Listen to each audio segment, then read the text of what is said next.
Hello നമസ്കാരം. Lucky Bhaskar എന്ന ചിത്രത്തിൻ്റെ ഒഫീഷ്യൽ OTT റിലീസ് അപ്ഡേഷനാണ് ഇന്നൊരു വീഡിയോ ഭാഗത്തെ. വീഡിയോയ്ക്ക് മുൻപ് വീഡിയോ ലൈക്ക് ചെയ്യുക, ചാനൽ സബ്സ്ക്രൈബ് ചെയ്യുക. നവംബർ മാസത്തിൽ ധാരാളം ചിത്രങ്ങൾ OTT റിലീസ് ചെയ്യും. ചാനൽ പരിശോധിച്ചാൽ നിങ്ങൾക്ക് കാണാൻ വേണ്ടി സാധിക്കുന്നതായിരിക്കും. ദുൽഖർ സൽമാൻ, മീനാക്ഷി ചൗധരി എന്നൊക്കെ പ്രധാന കഥാപാത്രങ്ങളായ ചിത്രമായിരുന്നു ലക്കി ഭാസ്കർ.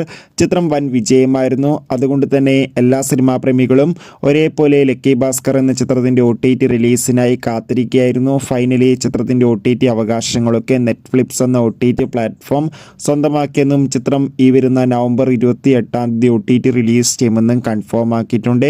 ചിത്രം തെലുങ്കിൽ കൂടാതെ മലയാളം, തമിഴ്, കന്നഡ തുടങ്ങിയ ഭാഷയിലും OTT റിലീസ് ചെയ്യുമെന്ന് ഒഫീഷ്യലായി കൺഫേം ആക്കിയിട്ടുണ്ട്. ചിത്രത്തിൻ്റെ OTT റിലീസിനായി നമുക്ക് കാത്തിരിക്കാം. ലക്കി ഭാസ്കർ എന്ന ചിത്രം കണ്ടവരുടെ അഭിപ്രായം കമൻറ്റ് ചെയ്യുക. കൂടുതൽ സിനിമാ വാർത്തകൾ പെട്ടെന്ന് ലഭിക്കാൻ വേണ്ടി നമ്മുടെ ചാനൽ ഇപ്പോൾ തന്നെ സബ്സ്ക്രൈബ് ചെയ്യുക.